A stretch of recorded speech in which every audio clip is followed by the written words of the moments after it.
Omkar Maurya classes पर आप सभी लोगों को स्वागत है। मैं ओमकार मौर्य क्लासेस पर आप सभी लोगों का स्वागत करता हूं। जैसा कि हम कक्षा 12वीं का जो मध्यकालीन भारत है का इतिहास का फर्स्ट चैप्टर यात्रियों के नज़रिए से इस चैप्टर को पढ़ रहे थे। ये जो चैप्टर है, ये जो बोर्ड है हमारे हिंदी माध्यम के बच्चे यूपी बोर्ड के बच्चों के लिए है, तो उन लोग का स्वागत करता हूँ। चलिए, ये जो चैप्टर है यात्रियों के नज़रिए से, इसमें हमने 2 पार्ट ऑलरेडी हमने कंप्लीट कर दिया है। आज आपका ये जो पार्ट है, तीसरा पार्ट है, जिसमें जो है हम यात्रियों के नज़रिए से इस चैप्टर के बारे में कुछ चीज़ों को पढ़ने का प्रयास करेंगे, कुछ चीज़ों को देखने का प्रयास करेंगे और कुछ संक्षिप्त में एक जानकारी लेंगे। उम्मीद करूँगा कि ये जो सेशन है, ये जो क्लास है, आपके लिए बहुत ही अच्छा होगा, बहुत ही खूबसूरत होगा और बहुत ज़्यादा पेपर की दृष्टिकोण से पेपर के लिए आपके लिए बहुत ज़्यादा उपयोगी होगा। तो आप हमारे साथ बने रहिए। चलिए दोस्तों, इस चैप्टर में हमने अब तक 2 व्यक्तियों के बारे में, एक अल बिरूनी और इब्न बतूता के बारे में हमने पढ़ लिया, कुछ चीज़ों के बारे में जान लिया और एक संक्षिप्त एक परिचय अल बिरूनी और इब्न बतूता के बारे में लिया। ये जो चैप्टर है यात्री के नज़रिए से, इसमें आपको 1000 साल से लेकर 1700 ईस्वी तक, यानी 1000 ईस्वी से लेकर 1700 ईस्वी तक कुछ यात्रियों के बारे में पढ़ना होगा। कुछ यात्रियों के जो यात्रा वृत्तांत है, जो इन्होंने यात्रा करके खुद के अनुभवों पर उसको लिखा है, उनके बारे में पढ़ना होगा। और इसको पढ़कर 1000 ईस्वी से लेकर 1700 ईस्वी तक के भारतीय इतिहास को, भारतीय उपमहाद्वीप के इतिहास को आपको समझना पड़ेगा कि समाज कैसा था, कल्चर कैसा था, धर्म क्या था, राजनीति कैसा था, अर्थव्यवस्था कैसे थे, एवं अन्य चीज़ों के बारे में पढ़ना रहेगा। तो इस चैप्टर में आपके 3 ऐसे व्यक्ति जो यात्री हैं, जिनका प्रमुख रूप से आपको पढ़ना रहेगा, अल बिरूनी, इब्न बतूता और फ्रांसवा बर्नियर के बारे में आपको पढ़ना पड़ेगा। जिसमें से अल बिरूनी कौन है, इब्न बतूता कौन है, इनके बारे में मैंने एक संक्षिप्त वीडियो में दूसरे व पहले पार्ट में मैंने आपको बता दिया। अब तीसरे इस पार्ट में हम जो है फ्रांसवा बर्नियर के बारे में जानते हैं कि ये कौन थे, इनके यात्रा वृत्तांत से हम किस तरह से 1000 ईस्वी से लेकर 1700 ईस्वी तक, यानी 700 सालों का हम इतिहास जानेंगे, इतिहास को पढ़ेंगे, इतिहास को समझने का प्रयास करेंगे, इसको हम जानने और देखने का प्रयास करेंगे। तो देर ना करते हुए अपने इस सेशन को स्टार्ट करते हैं। और सेशन स्टार्ट करने से पहले मैं आप लोगों को बता दूं, डेली शाम 7 बजे यूपी बोर्ड के बच्चों के लिए लाइव क्लास चलाई जाती है। आपका कोई भी सब्जेक्ट हो, चाहे इतिहास हो, भूगोल हो, समाजशास्त्र हो, नागरिक शास्त्र हो या अर्थशास्त्र हो, सभी विषयों का समग्र और निःशुल्क अध्ययन कराया जाता है। तो इसमें तीसरे व्यक्ति है फ्रांसवा बर्नियर। यहाँ मैंने नाम लिखा फ्रांसवा बर्नियर। ये जो फ्रांसवा बर्नियर थे, ये भारत में 1500 ईस्वी में आए थे, जो कि फ्रांसीसी व्यक्ति थे। अब इसके बारे में कुछ जानिए। जैसा कि आप सबको मालूम है कि वास्को डी गामा ने वर्ष 1498 में भारत और यूरोप के बीच में समुद्री मार्ग की खोज की थी। लोग तो ये कहते हैं कि वास्को डी गामा ने भारत की खोज की, वास्तव में उसने भारत की खोज नहीं की थी, बल्कि भारत और यूरोप के बीच में समुद्री मार्ग की खोज की थी। क्योंकि इससे पहले यदि किसी व्यक्ति को भारतीय उपमहाद्वीप से, भारत से यदि यूरोप में जाना होता था, यूरोप के किसी देश में, फ्रांस,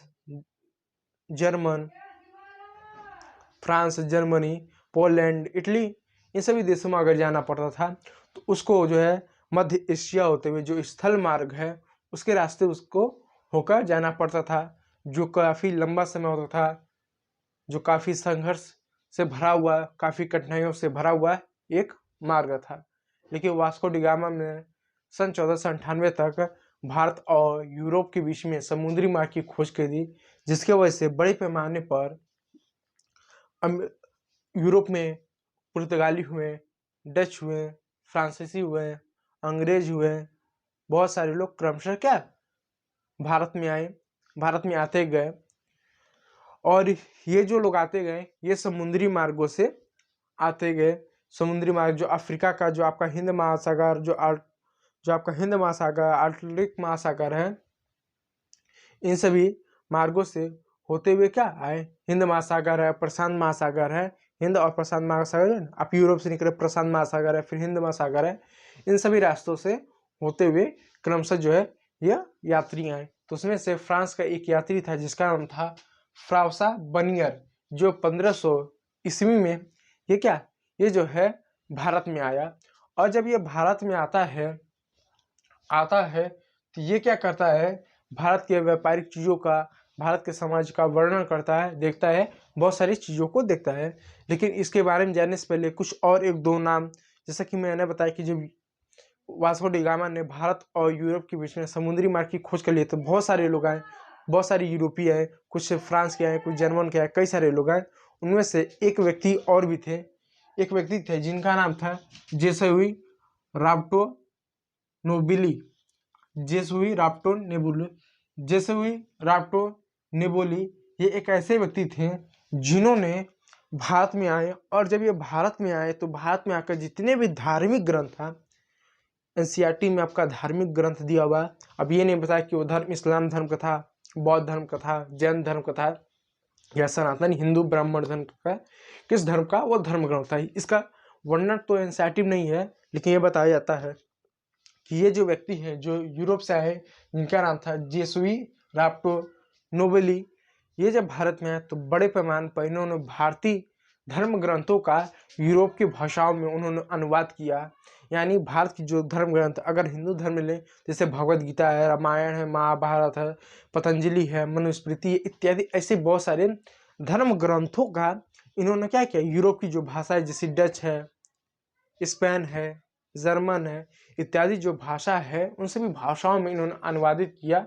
और उस समय क्या प्रिंटिंग हुआ, उसको पुनः मुद्रित किया गया, और लोगों ने पढ़ा, लोगों ने हमारे सभ्यता को, हमारी संस्कृति को, हमारी वेशभूषा, हमारे खान पान, हमारी मान्यताओं, हमारी विचारा आदि को लोगों ने जाना, क्योंकि उनकी भाषा में अगर मिल गया तो स्वाभाविक सी बात है वो जान जाएंगे। जैसे यदि हमें ईसाई धर्म का यदि जो धर्म ग्रंथ है, यदि हमें अपनी भाषा हिंदी या अन्य जो किसी क्षेत्रीय भाषा है, अगर उस भाषा को दे दिया जाए तो हम आसानी से उनकी मान्यता, उनकी विचारधारा, उनकी प्रथाओं, उनकी सभ्यता, उनकी रीति रिवाजों आदि को हम समझ सकते हैं। ये बहुत ज़्यादा कठिन नहीं है, बस शर्त है कि वो चीज़ें हमारी भाषा में, जिस भाषा में हम सहज हैं, कंफर्टेबल हैं, उस भाषा में होनी चाहिए। तो ये जो व्यक्ति है जिनका बहुत बड़ा योगदान है, जो जेसुई राप्टो नेबोलिस, इन्होंने क्या बड़े पैमाने पर इन्होंने धर्म ग्रंथों का इन्होंने भाषा में रूपांतरित किया, यूरोपीय भाषा में अनुवाद किया। जबकि वहीं पे एक दूसरे व्यक्ति थे जिनका नाम था दुआतो बरबोसा। अब दुआतो बरबोसा ये कौन थे, इनका क्या काम था? जो दुआतो बरबोसा थे, जब ये भारत आए तो भारत में जो व्यापारिक जो स्थितियाँ थी, इससे देखकर बहुत प्रभावित हुए। भारत का जो व्यापार है, जो समाज, इससे बहुत इनको प्रभावित हुए। इस पर इन्होंने बहुत सारी चीज़ें लिखी, बहुत सारी कृतियाँ लिखी, और इसका बहुत बार व्यापार और समाज को इन्होंने देखा, पढ़ा, और सब कुछ इन्होंने किया। यानी ये जो दुआतो बरबोसा थे, ये भारतीय व्यापार से और समाज से बहुत ज़्यादा प्रभावित हुए। जो दक्षिण भारत में जो विशेषकर व्यापार होता था, इससे बहुत ज़्यादा क्या प्रभावित हुए। इन्होंने बड़े पैमाने पर भारतीय व्यापार को जानने का प्रयास किया। ये भी एक यूरोपीय व्यक्ति थे, क्योंकि मैंने बता दिया समुद्री मार्ग की खोज हो गए थे, एक नहीं बहुत सारे यात्री आए थे, जिसमें कुछ यात्री किसने क्या किया था उसके बारे में जान रहे थे। तो आप इस यात्री के बारे में और ये दो यात्री है इनके बारे में जान लिए। ये मुख्य रूप से ये व्यापारों से बहुत ज़्यादा प्रभावित हुए, जबकि इन्होंने भारतीय धर्म ग्रंथों का यूरोप की भाषाओं में अनुवादित किया।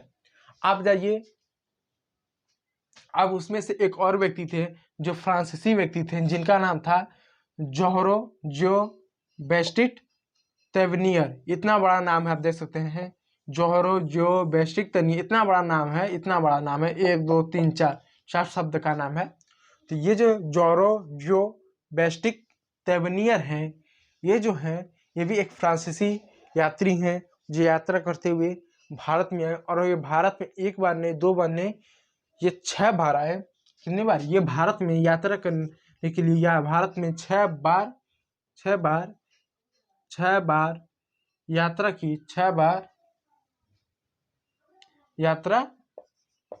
यात्रा की, 6 बार यात्रा इन्होंने जो है यात्रा की, इन्होंने 6 बार यात्रा किए, 6 बार भारत की यात्रा की, 6 बार इन्होंने भारत की यात्रा की। अब सवाल उठता है कि इन्होंने जो 6 बार यात्रा भारत की थी, इसमें कौन सी बड़ी बात है? बहुत बड़ी बात है, क्योंकि उस समय यात्रा करना आज की तरह सरल नहीं था। उस समय ये जो यात्रा करके 6 बार आए हैं, ये समुद्र मार्ग से यात्रा करके आए, और आज की तरह तकनीक नहीं थी, आज की तरह से टेक्नोलॉजी भरी उन्नत तकनीक नहीं थी, जिसकी वजह से कोई समुद्र मार्गों से बहुत आसानी से क्या कोई यात्रा कर सके। क्योंकि अगर आज वर्तमान समय में देखते हैं, शायद ही कोई आपको वर्तमान समय में कोई जल मार्ग से यात्रा करता होगा, क्योंकि आज के समय एक देश से दूसरे देश जाने के लिए लोग एरोप्लेन का, एयरलाइंस का विशेष रूप से उपयोग करते हैं हम। ठीक है, उस समय यात्रा के लिए बड़े पैमाने पर जो लोग थे वो जहाज़ों का प्रयोग करते थे, और ऐसा नहीं था कि जहाज़ों का उस समय उपयोग करते थे एक देश से दूसरे देश जाने के लिए या एक महाद्वीप से दूसरे महाद्वीप जाने के लिए, तो ये यात्रा आसान थी। नहीं, ये यात्रा बहुत ज़्यादा कठिन थी। कठिन क्यों थी? जैसे कि जब कोई यात्रा करने निकलता था तो उस समय दिशा का बहुत ज़्यादा समस्या होती थी, जाना कहीं और था, पहुँच कहीं और जाते थे। उस समय समुद्री लुटेरे डकैतों का भी डर था, दिन दहाड़े उनको लूट लिया जाता था। फिर पता चला समुद्र के रास्ते निकले, अचानक मौसम खराब हो गया, बारिश आ गया, सुनामी आ गया, उनका जहाज जो होता था, जो कश्ती होता था, वो जलमग्न हो जाता था। उसके बाद भी उनको सालों लग जाते थे, महीनों लग जाते थे, महीनों लग जाते थे यात्रा करने में। दुनिया भर की इनको तमाम समस्याओं को झेलते हुए आना पड़ता था, व्यापार करने के लिए, यात्राएं करने के लिए, अनेक चीज़ें करने के लिए। ये जो चीज़ें होती थी ये संभव आसान नहीं होती थी। तो उसने अपने शासनकाल में जोहरों जो वैश्विक तैनियों ने 6 बार यात्रा की, भारत की 6 बार भारत की यात्रा की। अब जानते हैं फ्रांसोis बर्नियर के बारे में। फ्रांसोis बर्नियर कौन था? जो फ्रांसोis बर्नियर था ये भी क्या फ्रांस का रहने वाला एक व्यक्ति था, जो 1500 ईस्वी में क्या लगभग भारत आया। और जब ये जो फ्रांसोis बर्नियर था ये एक चिकित्सक था, यानी इस चिकित्सक यानी एक डॉक्टर था, एक वैद्य था। इसको डॉक्टरी की अच्छी खासी जानकारी थी, मेडिसिन की दवाइयों को उस समय इसको जानकारी थी। अपने समय में एक अच्छा चिकित्सक था, एक दार्शनिक भी था। दार्शनिक यानी चिंतन करने वाला। अब सवाल है दार्शनिक क्या है? जैसे कि अगर आप खाली बैठ कर कुछ ऐसा चीज़ें सोचते हैं कि आदमी मरता क्यों है, हम सोते हैं तो जाते कहाँ हैं, ठीक है, दिन सोते हैं तो जाते कहाँ पर हैं, क्या पुनर्जन्म होता है कि नहीं होता है, ठीक है, आदमी मरता क्यों है, पुनर्जन्म होता है कि नहीं होता है, इस तरह की कल्पनाएं करते हैं तो ये दार्शनिक लोग करते हैं। तो जो दार्शनिक होते हैं इस तरह की जितनी भी भौतिक या कोई भी प्रकार की चीज़ें होती हैं इस तरह की चिंतन करते हैं।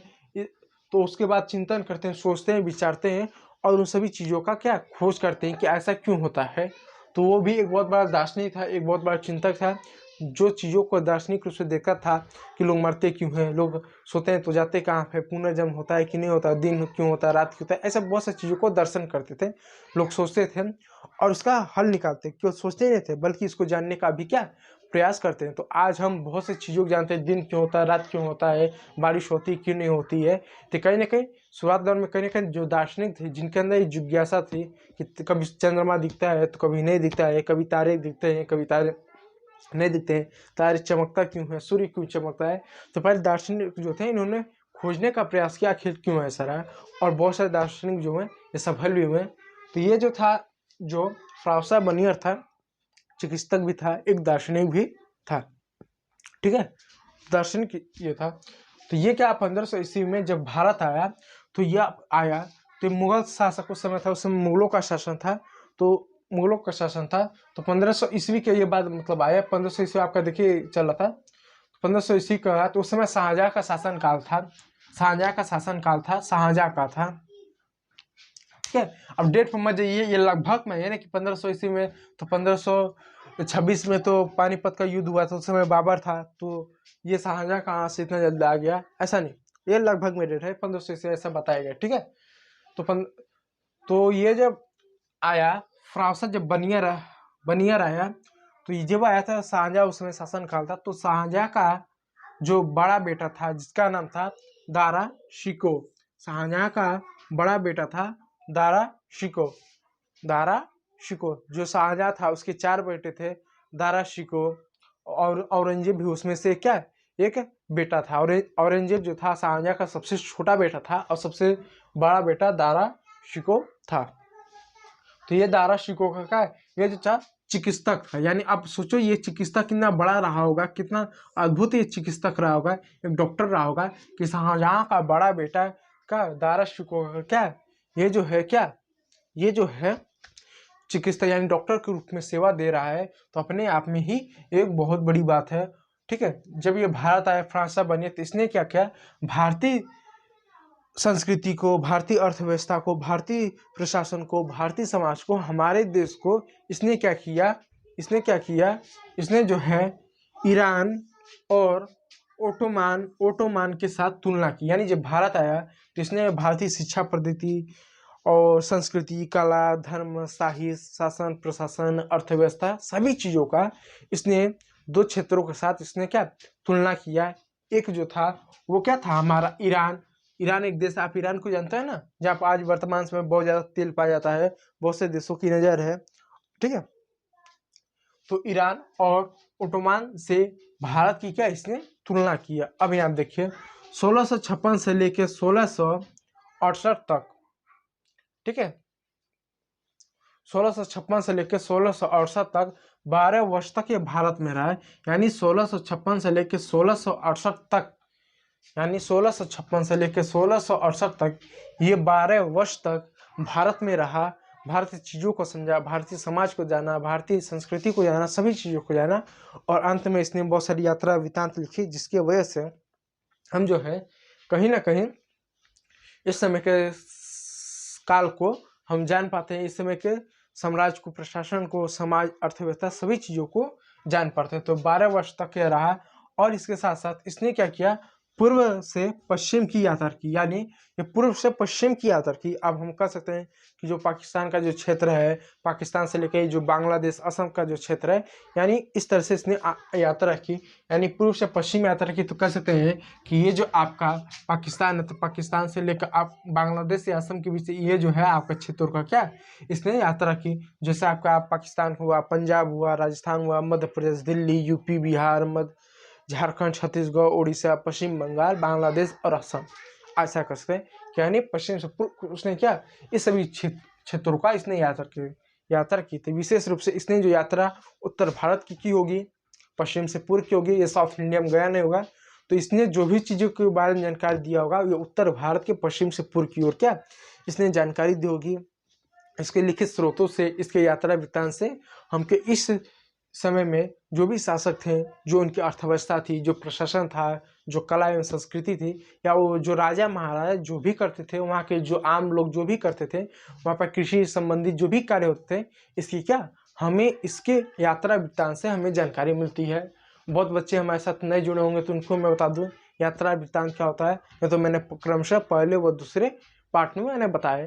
यात्रा वृत्तांत का मतलब है कि अगर आपको कह दीजिए जाओ कहीं पर यात्रा करो, जैसे मान लो आप भारत का यात्रा कर रहे हैं, जैसे दिल्ली से कोलकाता गए, कोलकाता से मुंबई गए, मुंबई से चेन्नई गए, और आपको एक डायरी दीजिए, एक पुस्तक दीजिए, एक कॉपी दीजिए, बोले आप दिल्ली जाओ, दिल्ली में जो भी चीज़ आपको अच्छा लगा, अच्छा बुरा आप लिखो। पता चला आप दिल्ली गए, लाल किले को आपने देखा, वहाँ पर बाजार में आपने घूमा, वहाँ के लोगों से मिला, स्थानीय लोग से, आपको कुछ चीज़ें अच्छी लगी, कुछ चीज़ें आपको बहुत बुरी लगी। फिर आप कोलकाता गए, वहाँ भी कुछ चीज़ें अच्छी लगी, कुछ बुरी लगी। मुंबई आए, कुछ चीज़ें अच्छी लगी, कुछ चीज़ें बुरी लगी। चेन्नई में भी कुछ अच्छी लगी, बुरी लगी। और जो कुछ भी आपने देखा, खान पान, वेशभूषा की, दिल्ली के लोग इस तरह की वेशभूषा पहनते हैं, इस तरह की खान पान है, कोलकाता के लोग की इस तरह की वेशभूषा है, उनकी इस तरह की खान पान है, इस तरह की मान्यता है, इस तरह की विचारधारा है। मुंबई में तो अपने मुंबई में देखा, इस तरह के लोग हैं, इस तरह की विचारधारा है। चेन्नई की एकदम भाषा अलग है, उनकी विचारधारा, वेशभूषा अलग है। तो आपने सब कुछ लिख दिया, तो वो क्या यात्रा करते हुए आपने लिखा। और यात्रा करते हुए मतलब यात्रा करके अपने अनुभव के आधार पर लिखा। चाहे आप यात्रा कर ली उसके बाद बैठ के आपने लिखा, या यात्रा करते समय लिखा, लेकिन यात्रा करके अपने अनुभव को लिखा, तो उसको हम कहेंगे यात्रा वृत्तांत। अब आपके ऊपर है कि आप यात्रा में जो चीज़ें आपने देखा, जो चीज़ें आपने महसूस किया, वो सही सही लिखें, या आप कुछ मिर्च मसाला लगा के कुछ गलत चीज़ें भी लिख सकते हैं, कुछ अन्य चीज़ें भी लिख सकते हैं, या आपके ऊपर डिपेंड करता है।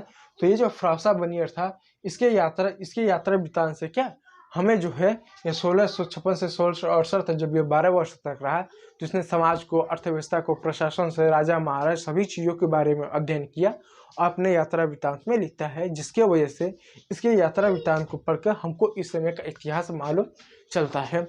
अब आगे देखिए, पश्चिम से पूरी यात्रा की और इसकी कई सारी कृति, और इसने जब यात्रा की तो यात्रा वृत्तांत लिखा, तो इसने अपनी कई सारे यात्रा वृत्तांतों को इसने क्या, लुई सोलामी, यानी जो लुई सोलामी नाम का जो शासक था, आपने फ्रांस की क्रांति पढ़ोगे 1789 में, अब सवाल था 1789 तो वहाँ हो जा रहा है 1789 में, तो इसने जो है इसका तो शासनकाल इस समय तक कैसे भेजा है, इसमें एनसीईआरटी में लिखा था, इसलिए मैंने बताया। ठीक है, क्रांति तो उस समय हुई थी, लेकिन उसने आपने क्या, फ्रांस की जो ये जो मैं डेट लिखा हूँ ना, ये और ये एनसीईआरटी में दिया है, इसके वजह से मैं लिख रहा हूँ, तो डेट पर आप कन्फ्यूजन मत है कि उतना लंबा समय तक कैसे हो गया, अब मैं भी नहीं जानता कैसे हो गया, लेकिन जो डेट लिखा है वो मैं आप लोगों को बता रहा हूँ। ठीक है, तो पूरे से पश्चिम यात्रा की, और इसने बहुत सारी कृति लिखी, बहुत सारी यात्रा वृत्तांत लिखे, और बहुत सारी कृतियों को, कृति यानी बहुत सारी रचनाएं लिखी, बहुत सारी चीज़ों को लिखा। मैं यहाँ गया था तो मैंने ये देखा, मैं वहाँ गया था तो ये देखा, मेरे साथ वो हुआ तो ऐसा हुआ, ये सभी चीज़ों कृतियाँ लिखी, और लिख कर इसने क्या, फ्रांस से जो कि आया था, तो फ्रांस के शासक लुई सोलामी को अपनी कृति क्या इसने भेंट दिया, भेंट के रूप में दिया, वहाँ पर भेजा, और 1670-71 में इसका कार्य प्रकाशित हुआ, और 1670-71 में फ्रांस में इसके जो कार्य थे, यानी भारत में किन चीज़ों को जाना है, यहाँ के समाज के बारे में, संस्कृति के बारे में, तो ये क्या यूरोप में, फ्रांस के क्षेत्र में प्रकाशित हुआ कि भारत ऐसा है, भारत के लोग ऐसे हैं, भारत के लोग ऐसी वेशभूषा है, भारत के लोग ये खाते हैं, इस तरह की मान्यता है, इस तरह की विचारधारा है, इस तरह की भाषा है, इस तरह के शासक हैं, इस तरह के प्रणाव है, और लोगों को वहाँ पर क्या इसकी कृतियों को प्रकाशित किया गया लोगों के बारे में कि देखो वहाँ के लोग कैसे हैं, और लोग पढ़ते थे, लोगों को बड़ा अच्छा लग रहा था, क्योंकि अजीब लगेगा ना भाई। मान लीजिए हम एक, जैसे मान लीजिए ये दो समाज है, ये एक समाज है, ये हम दोनों एक दूसरे से अलग हैं, अभी समाज की अपनी वेशभूषा, भाषा, संस्कृति, कला है, और इनकी भी अपनी वेशभूषा, भाषा, संस्कृति, कला सब कुछ है। अब कोई यहाँ कला कि इनको दे दे कि लोग पढ़ो, तो पढ़ के थोड़ा सा अजीब लगेगा, हाँ इनकी वेशभूषा ऐसी है, इनकी भाषा ऐसा है, इनकी संस्कृति ऐसा है, कला ऐसा है, शासक कैसे, हमसे तो हम उल्टे हैं, ये लोग अलग हैं, तो पढ़ के थोड़ा सा अच्छा लगेगा, बुरा लगेगा, आश्चर्य होगा, कुछ तो लगेगा। तो प्रकाशित हुआ, लोगों ने खूब पढ़ा, लोगों ने खूब दिया, इसके कार्य को प्रकाशित किया गया था, इसने क्या क्या काम किया, प्लस जो जो चीज या कृतियाँ लिखी उसको भी क्या प्रकाशित हुए थे 5 वर्ष के भीतर। और जब इसने कृतियाँ सौंपी तो 5 वर्ष के भीतर अंग्रेजी, डच और जर्मन, इन 3 भाषा, यानी जब इसने अपनी कृतियाँ फ्रांस में और यूरोप में भेजी तो 5 वर्ष के भीतर ही उसकी जो कृतियाँ थी 3 भाषाओं में, अंग्रेजी, डच और जर्मन। अब देखिए, अंग्रेजी ब्रिटेन के लोग बोलते थे, डच जो होते थे वो हॉलैंड के साथ लोग बोलते थे, मुझे कंफर्म नहीं है, आप देख लीजिए, और जो जर्मन होता था वो जर्मनी के लोग बोलते थे। तो यहाँ के लोग क्या ये भाषा बोलते, उसके साथ चौथी भाषा इतालवी, इतालवी एक भाषा होती थी, इस भाषा में, यानी 4 भाषाओं में इसकी जो कृतियाँ थी 5 वर्षों में प्रकाशित हुआ। यदि आपका एमसीक्यू के रूप में पूछे कि फ्रांसा बनिया की जो कृतियाँ थी 5 वर्षों में कितनी भाषाओं में प्रकाशित की गई थी, तो आप 4 भाषाओं को विशेष रूप से याद रखिएगा, अंग्रेजी, डच, जर्मन और इतालवी, इन जो है 4 भाषाओं में प्रकाशित की गई थी। इस चीज़ों को विशेष रूप से याद रखिएगा। इसमें जो है फ्रांसीसी भाषा नहीं है, पुर्तगाली नहीं है, इस भाषा को याद रखिएगा, ठीक है, प्रकाशित किया गया। अब आगे देखिए, 670 से लेकर 25 तक, 1725, यानी 670 से लेकर 1725 तक, 1670 से लेकर 1670 से लेकर 1725 तक वृत्तांत फ्रांसीसी में 8 बार पुनः मुद्रित, और यानी ये बताया जा रहा है कि 1670 से लेकर 1725 तक इसके यात्रा जो वृत्तांत है वो फ्रांसीसी में 8 बार इसको पुनः मुद्रित किया गया, यानी प्रिंटिंग किया गया। ऐसे यानी 1625 से लेकर 1670 से लेकर 1725 तक, यानी ये जो आपका 30 साल इधर 25 साल उधर, यानी ये 55 सालों में इसकी जितनी भी यात्रा का जो वृत्तांत है, यात्रा करते जो भी कुछ लिखा, इसका फ्रांसीसी भाषा में 8 बार को छापा गया, 8 बार को प्रकाशित किया गया था। और 1684 में 3 बार, 1684 में 3 बार अंग्रेजी भाषा में पुनः प्रकाशित किया गया था, पुनः प्रिंटिंग किया गया था। प्रकाशित यानी मुद्रित, यानी प्रिंटिंग किया गया था। इस बात को आप जो है विशेष रूप से ध्यान दीजिएगा। तो मैं उम्मीद करता हूँ कि जो फ्रांसा बर्नियर था ये कौन था, इसके कुछ रचनाओं के बारे में, ये बेसिक संक्षिप्त में, बहुत ज़्यादा बड़े में नहीं, इतना बड़े में नहीं, आप इतना छोटा में फ्रांसा बर्नियर के बारे में कुछ चीज़ों को जान लिया। अभी क्या कर रहे हैं कि हम जो चैप्टर के स्टार्टिंग में जो आपका एनसीईआरटी जैसा है उसके आधार पर चल रहे हैं। मैं उसके कंटेंट के साथ उसके पाठ्य पुस्तक को छेड़खानी नहीं कर रहा हूँ। जैसा क्रम से दिया वैसा क्रम से पढ़ते हुए जाएंगे। उसका क्रम से शुरुआत कैसा है कि हम यात्रा क्यों करते हैं, यात्रियों के नज़रिए से क्यों पढ़ें, मैंने बताया पहले पार्ट में। अब पहले पार्ट में पहले पेज पे आपको अल बिरूनी के बारे में दिया था। पहले पार्ट में अल बिरूनी को मैंने बता दिया था। दूसरे पार्ट में अल बिरूनी के 2 टॉपिक छूट गया था, मैंने उसको बताया और इन बतूता को मैंने बताया। अब इसके तीसरे पार्ट में मैंने क्या, फ्रांसा बर्नियर को बता दिया। अब इन तीनों के बारे में जानेंगे कि जब भारत में यात्रा करते हैं तो इन सब के बारे में क्या क्या बताते हैं, इस समाज के प्रति इनकी क्या विचारधारा थी, अर्थव्यवस्था को लेकर क्या विचारधारा था, धर्म को लेकर क्या विचारधारा था, इत्यादि चीज़ों को लेकर क्या मानते थे, क्या ये सोच रखते थे, विस्तार में पढ़ेंगे। अभी तो हमने केवल संक्षिप्त में इन सब के बारे में बताया कि ये हैं और ये हैं। नहीं तो अगर मैं बता दूँ ये थे, आए, ये किया, वो किया, तो समझिए कौन था, कौन आया, कहाँ से आया। इसलिए पहले मैंने इन तीनों के बारे में छोटा छोटा चीज़ें बता दिया कि ये था, वो था, ये था। अब इनके बारे में जानेंगे तो चीज़ें समझ में आएंगी। अब पता चलेगा 3 व्यक्ति बड़े प्रसिद्ध थे, इन तीनों के बारे में हमने पढ़ेंगे बारिश बारिश तो पता चलेगा ये कुछ ये बता रहा है तो ये कुछ और बता रहे हैं, ये कुछ और बता रहा है। तो हमको चीज़ें जो हैं 1000 से लेकर 1700 ईस्वी तक, यानी 1000 ईस्वी से लेकर 1700 ईस्वी तक की जो चीज़ें हैं वो हमें समझ में आएंगी। और मैं आप लोगों को एक बात बता दूं, डेली शाम 7 बजे मैं आप लोगों के लिए लाइव क्लास चलाता हूं और आप जो है हमारे साथ जो है जुड़ सकते हैं। और मैं उम्मीद करूंगा कि जो मैं आपको बताता हूं, जो चीज़ें मैं आपको समझाता हूं वो चीज़ें समझ में आती होंगी, आपको अच्छा लगता होगा, इत्यादि चीज़ें रही होंगी। ठीक है, तो मैं चाहूँगा इतना जो है इस चीज़ को आप स्क्रीनशॉट ले लें। नीचे की चीज़ों को मैं आपको अभी बताता हूँ, लेकिन पहले आप इसको स्क्रीनशॉट ले लें। और मैं साइड हट जाता हूँ। ये जो मैंने सर्कल बनाया वो चीज़ें इंपॉर्टेंट है, उससे आप मत कीजिएगा। ये मेरा हैंड रिटन नोट्स मैं इस तरह आपको प्रोवाइड करूँगा।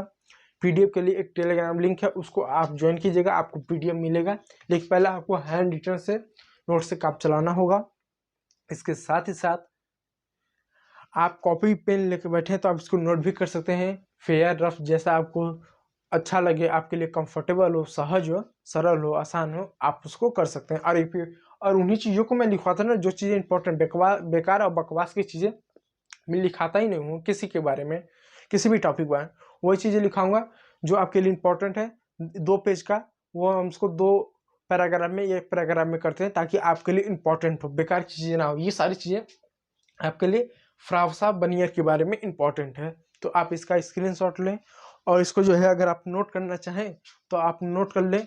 मैं कहूँगा कि आज ये जो है आपके लिए बहुत ज़्यादा इंपॉर्टेंट है, बहुत खूबसूरत कंटेंट है, बहुत ही अच्छा कंटेंट है। और मैं आप लोगों के से उम्मीद करूँगा कि जो चीज़ें मैं पढ़ाता हूँ, जो चीज़ें मैं बताता हूँ, समझाता हूँ, शायद आप लोग को समझ में आता होगा। यदि ना समझ में आए तो कमेंट में करके बताइए। लाइव चैट चल रहा है इस समय, लाइव क्लास डेली शाम 7 बजे लेता हूँ। आप लाइव कमेंट में आप हमसे पूछिएगा कि क्या है, किस तरह का और कैसा डाउट है आपका। ठीक है, तो उम्मीद करता हूँ कि चीज़ें समझ में आ रही हूँ। चलिए अब आगे रखिए। तो अब जो है अल बिरूनी के बारे में कुछ पढ़ ले। अल बिरूनी कौन था तो मैंने बता दिया था। ठीक है, अब उसके बारे में बता दिया था, लेकिन अब उसके बारे में एक विस्तार में पढ़े। पहले हम इन तीनों के बारे में, अल बिरूनी, इब्न बतूता और फ्रांसा बर्नियर, संक्षिप्त में मैंने पढ़े कौन क्या क्या कैसे थे। अब इनके बारे में विस्तार से पढ़ेंगे। तो अल बिरूनी के बारे में ये जाने कि ये जो थे, जब ये भारत में आया था तो इसने 3 अवरोधों को, 3 समस्या बताई। जैसे कि मैंने आपको बताया, जैसे देखिए प्राचीन समय से ना जो यात्रा थी इंसानों के लिए, चाहे व्यापार के लिए यात्रा कर रहे हैं, चाहे आप मनोरंजन के लिए यात्रा कर रहे हैं, या किसी चीज़ को जानने के लिए यात्रा कर रहे हैं, या किसी भी कारण से आप यात्रा कर रहे थे, प्राचीन समय जो यात्रा रही वो यात्रा जो रही ना वो आसान यात्रा नहीं रही, बहुत कठिन रही। तो वैसे जब अल बिरूनी जब ये यात्रा करता है तो इसके लिए यात्रा आसान नहीं रहती, बहुत कठिन है यात्रा, क्योंकि खुद यात्रा समय होता था कि कई बार डकैतों से बटा, बहुत बार इसको डकैतों ने इसमें हमला किया, अपनी जान को बचाकर भागा इत्यादि चीज़ें यात्रा। यानी भारत में प्राचीन भारत से लेके अगर आप मध्यकालीन भारत तक अगर आप इतिहास पढ़ ले तो जो भी यात्रा करके आया सबने बताया कि भारत में डकैती होती थी, चाहे चाहे आपका फायान हो, चाहे हविंग स्वांग हो, या चाहे इब्न बतूता हो, अल बिरूनी, सब लिखते हैं कि डकैती भारत होती है, खुलेआम होती थी। डकैती ऐसी होती थी कि लोगों को जान से मार दिया जाता था। लुटेरे का दल होता है, समुद्र रास्ते आओ तो समुद्री लुटेरे लुट लेते थे, और जो है उसमें थोड़ा डर लगता था, और जो है क्या बोलता है भारत के अंदर आओ तो उसको डकैती के सामना करना पड़ता था, लुटेरों का सामना करना पड़ता था। तो उस समय यात्रा कठिन नहीं थी, मानवीय कारण से भी यात्रा कठिन होती थी, प्राकृतिक कारण से भी यात्रा कठिन होती थी, यानी कठिन कठिन होती थी, ये आप इस बात को मानिए। तो ये जब भारत में आता था तो इसने 3 अवरोधों को पता, ये नहीं पता कि भारत में यात्रा करना कठिन है, ये वो तो सामान्य था, वो तो सबके साथ था, लेकिन इसको भारतीय समाज को समझने में, भारत को समझने में इसको 3 समस्याएं, कौन कौन सी समस्याएं ये मैं बता दूं, ताकि अगर आपको अल बिरूनी के बारे में कुछ चीज़ों को लिखना पड़ेगा तो आप जो है आसानी से लिख सकें, आपको जो है किसी भी प्रकार का डाउट ना हो, किसी भी प्रकार का समस्या ना हो। जैसे अल बिरूनी के बारे में दे दिया तो बहुत से चीज़ों के बारे में आप आसानी से लिख सकें, आपको समस्या ना हो। तो अल बिरूनी जो है ये क्या करता है, 3 अवरोधों की व्याख्या करता है। पहला ये कहता है कि जब ये भारत आता है तो भारत में इसको भाषा की समस्या होती है। भाषा की समस्या क्या है, जैसे संस्कृति, अरबी और फारसी, यानी जब भारत में आता है तो संस्कृति, अरबी, फारसी, इसका अनुवाद में बहुत ज़्यादा समस्या होती है, इसको पढ़ने में बहुत ज़्यादा समस्या होती थी। और सवाल होता है भारत में ये संस्कृति तो ठीक है, चलो ठीक है, संस्कृति पाली, तमिल, तेलुगु, कन्नड़, लेकिन ये भारत में ये जो 2 भाषा है फारसी और अरबी, ये फारसी अरबी कहाँ से आ गया, ये फारसी अरबी कहाँ से? क्योंकि अगर आप उस समय को इतिहास पढ़ो तो आपको पता चलेगा कि भारत में तुर्क आए, तुर्की हुए, अफगानी हुए, मुगल हुए, ये सब इनका शासन चलना स्टार्ट हो गया था। कोई मोहम्मद गौरी था, तो कोई मोहम्मद बिन तुगलक था, बहुत सारे, कोई तुर्क हुए, तुर्की हुए, अफगानी हुए, मुगल हुए, अरबी हुए, फारसी, बहुत सारे हैं। तो भाषा उस समय अरबी फारसी आ गई थी, ये सब आ गए थे, तो उसको ये भाषा समझने में बड़ा तकलीफ होता था कि संस्कृत को कैसे समझे, अरबी को कैसे समझे। और फारसी तो कहावत है, हाथ कंगन को आरसी क्या, पढ़े लिखे को फारसी क्या, हाथ कंगन को आरसी क्या और पढ़े लिखे को फारसी क्या, ये कहावत है कि पढ़े, ठीक है, कहावत है कि फारसी भाषा किसी को समझ में आती नहीं है, बहुत कठिन भाषा है फारसी, फारसी इसलिए कहावत है, फारसी भाषा थोड़ा सा कठिन है बाकी भाषाओं की तुलना में, ठीक है। तो भाषा उसके लिए बड़ा अवरोध रहा कि समझे कैसे, क्योंकि जब तक भाषा नहीं समझेगा तो उस समय 3 ही भाषा थी, संस्कृत था, अरबी था, फारसी था। जब तक भाषा नहीं समझेगा तो चीज़ें हो ही नहीं पाएंगी। अभी आप हो यूपी के रहने वाले हो, आपको कर्नाटका में भेज दिया जाए तो कन्नड़ ही चलेगा, आंध्रा और तेलंगाना में भेजा तो तेलुगु ही चलेगा, समस्या होंगी आपको समझने में। तमिलनाडु में भेजो तो तमिल चलेगा, हिंदी शायद ही चले। अब तो थोड़ा सा हिंदी का विस्तार हो रहा है, लोग बोलने वाले, पढ़ने वाले, जानने वाले लोग की संख्या बढ़ रही है, पढ़ने वाले तो नहीं, बोलने वाले, समझने जानने वालों की संख्या तो बढ़ रही है, तो स्वाभाविक सी बात है समस्या तो कम आ रही है। लेकिन धीरे धीरे, पहले तो और भी समस्या थी साउथ इंडिया में, वहाँ तो लोगों को हिंदी बिल्कुल नहीं आती थी, तो इसके लिए भी समस्या था कि आखिर भाषा इसके लिए अवरोध थे कि भाषा को समझे कैसे, जाने कैसे। दूसरा इसके लिए अवरोध था धार्मिक अवस्था और प्रथा में भिन्नता। दूसरा यह था कि जो धार्मिक अवस्था था उसमें कई सारे धर्म थे, जैसे हमारा जो था सनातन धर्म था, ये भी 2 संप्रदाय में, शैव और वैष्णव संप्रदाय में। साउथ इंडिया के लोग तो शैव वैष्णव संप्रदाय के हैं, वैष्णव संप्रदाय के साउथ इंडिया के लोग अधिकांशतः पूजा विष्णु के अवतारों की ही करते हैं, अधिकांशतः, समानता आप मान लीजिए। और उत्तर भारत के जितने भी राज्य जैसे यूपी, बिहार, पंजाब, हरियाणा, यहाँ पर शैव संप्रदाय के लोग ज़्यादा माने जाते हैं, यहाँ पर शिव से संबंधित लोगों की पूजा की जाती है। हालांकि विष्णु के कुछ अवतार जैसे कृष्ण और राम की भी तो पूजा की जाती है, लेकिन ज़्यादा करके शिव से संबंधित लोगों की पूजा, उनसे संबंधित पूजा यहाँ के लोग ज़्यादा करते हैं। यहाँ पे शैव संप्रदाय के लोग हैं। तो जब ये भारत में आए तो इतनी सारी धार्मिक अवस्था देखा, हिंदू हैं, मुस्लिम हैं, बौद्ध है, जैन है, इतने सारे धर्म था। तो इसको धर्म को की अवस्था को समझना बड़ा कठिन हुआ कि कैसे सारे इतने सारे धर्म, जितनी सारी धर्म था और धर्म के साथ साथ इतनी सारी प्रथाएं थी। हर धर्म की अपनी प्रथा थी, जैसे कि हर धर्म की अपनी प्रथा थी। भारत में जैसे शैव विष्णु तो सबकी अपनी अपनी प्रथा हुए थे। ब्राह्मण में इतने सारे वर्ण व्यवस्था था, जैसे ब्राह्मण क्षत्रिय वैश्य, तो ब्राह्मण की अलग प्रथाएं थी, क्षत्रियों के लिए अलग थी, शूद्रों के लिए अलग थी, सबके लिए अलग थी। समझ ही नहीं पाता था। ऊपर से इतना सारा हिंदू धर्म भी था, बौद्ध भी था, भले ना के बराबर थे हिंदू, सॉरी भले ही बौद्ध धर्म और जैन धर्म बहुत उनकी संख्या कम थी, लेकिन थे तो सही। समझने में बड़ा उसको कठिन होता था, कैसे समझे। तो उस समय 4-5 धर्म हो गए थे, हिंदू धर्म, बौद्ध धर्म, जैन धर्म, इस्लाम धर्म हो गया था। तो धर्म, और ये क्या था, ये तो था ईसाई था, ये जो था सॉरी ईसाई नहीं था, सॉरी अल्बिनो ईसाई नहीं, तो इस्लामिक ये भी था। तो इसको समझने में बड़ा कठिन होता था। धार्मिक अवस्थाओं को नहीं समझ पाता था, उनमें प्रचलित प्रथाओं को नहीं समझ पाता था। जैसे हिंदू धर्म में 4 वर्ण है, ब्राह्मण क्षत्रिय वैश्य। इस्लाम धर्म में शिया सुन्नी कुर्द, उनमें भी 3 भागों में लोग बटे हुए हैं, ठीक है, बटे हुए हैं। हर धर्म कई सारे संप्रदायों में, कई सारे भागों वर्गों में बटे हुए हैं। तो उनको धार्मिक अवस्था को नहीं, इसके लिए विरोध था कि कैसे समझे। उसके साथ साथ प्रथाओं को उनकी नहीं समझ में आता था, उसके लिए प्रथाओं में जो भिन्नता था इसके लिए अवरोध था कि कैसे इनके समझे, कैसे समाज को समझे। और तीसरा क्या था, अभिमान। लोगों को अपने आप में महान होने पर, श्रेष्ठ होने, सबको अभिमान था। कुछ ऐसे लोग थे जो अपने ही धर्म को एकदम श्रेष्ठ मानते थे कि हमारा ही धर्म सबसे अच्छा है, दूसरे का है ही नहीं। और कुछ ऐसे लोग कहते हैं हमारा धर्म ठीक है, हम अपने धर्म की पूजा पाठ करेंगे, आपका भी धर्म ठीक है, कोई बुराई नहीं। कुछ ऐसे भी लोग थे, कुछ ऐसे भी लोग थे। और उस समय तो कबीर थे, जो ना तो इस्लाम धर्म को मानते थे, ना तो हिंदू धर्म को मानते थे। जो भी मिल गया उसकी आलोचना करते थे। यदि कोई व्यक्ति मूर्ति पूजा कर रहा तो उसकी भी कठोर शब्दों में तो कभी आलोचना करते थे। कोई व्यक्ति, कोई मुस्लिम समुदाय का व्यक्ति अगर नमाज पढ़ रहा है तो उसकी भी आलोचना करते थे। कबीर तो ऐसे थे। तो उस समय क्या, बहुत सारे लोग अपने धर्म में अभिमान भी था कि हम ही श्रेष्ठ, हम ही महान, इत्यादि सब चीजें था। तो समझ आया कि समाज को समझे कैसे। लेकिन ये अल बिरूनी इतना विद्वान था, इतना समझदार था, लेकिन समझदार होने के बावजूद कि उसको मालूम है कि भारत में समाज को समझोगे तो इतनी समस्या आएगी। एक तो भाषा का आएगा, एक तो धर्म के प्रथा का आएगा, फिर सबको अपने ऊपर ही अभिमान है, गर्व है, जो भी कहो। सुना था इतनी समस्या आएंगी भारत को समझने में, लेकिन उसके बावजूद भी क्या, वो हिंदू क्या धर्म ग्रंथों के ऊपर आधारित है। ये मैं नहीं करा, एनसीईआरटी करा। इन सब समस्याओं को जानते हुए भी वो क्या, हिंदू धर्म ग्रंथ को उसने आधार बनाया भारत को समझने के लिए।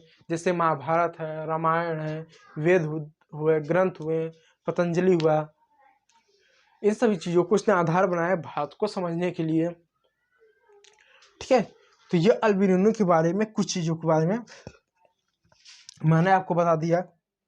बाकी जो चीज़ें हैं वो आज नहीं, वो कल। अगर इसको आप नोट करना चाहे, स्क्रीनशॉट लेना चाहे तो ले सकते हैं। और मैं उम्मीद करूंगा आज का जो क्लास था आपके लिए बहुत ही खूबसूरत, बहुत ही सुंदर रहा होगा। और चीज़ें जो हैं आपको समझ में आई होंगी। मैं उम्मीद करूंगा यदि आपको हमारे चैनल से किसी भी प्रकार का सहयोग आपके लिए, हमारा जो सहयोग आपके लिए वास्तव में अगर सहयोग है, यानी हम जो चीज़ें आपको पढ़ाते हैं वो सभी चीज़ें आपको समझ में आ रही हैं, डाउट क्लियर हो जा रहा है, चीज़ें समझ में आ रही हैं, तो मैं कहूँगा कि आप हमारे चैनल के साथ जुड़ें। यदि वीडियो अच्छा लगा तो एक लाइक ज़रूर कर दें और चैनल को सब्सक्राइब भी कर लीजिए। और कमेंट करके बताइए यदि कोई किसी भी प्रकार का डाउट रहा। अगर मेरी हैंड राइटिंग अगर आपको नहीं समझ में आ रही है, मैं बहुत तेज़ बोल रहा हूँ, मेरी बोलने की जो स्पीड है, गति, वो बहुत तेज़ है, वॉइस स्लो है, कम है, कुछ ऐसी कोई भी समस्या है तो आप कमेंट करके बताइए। लाइव चैट से जुड़े हैं, लाइव हैं तो लाइव आप हमें बताइए। और आपने जो अपना कीमती समय जो दिया 40 मिनट का, लगभग आपने कीमती अपना समय दिया, लगभग वीडियो है 40 मिनट का, इसके लिए मैं आप लोग का बहुत बहुत धन्यवाद करना चाहूँगा, ठीक है। और आज के सेशन को यहीं पर समाप्त करते हैं। चलिए फिर कल के वीडियो में, कल के लेक्चर में शाम 7 बजे एक नए पार्ट के साथ इसी चैप्टर का शुभारंभ करेंगे। समाप्त करते हैं इस वीडियो को। वीडियो देखने का आप लोगों का बहुत बहुत धन्यवाद।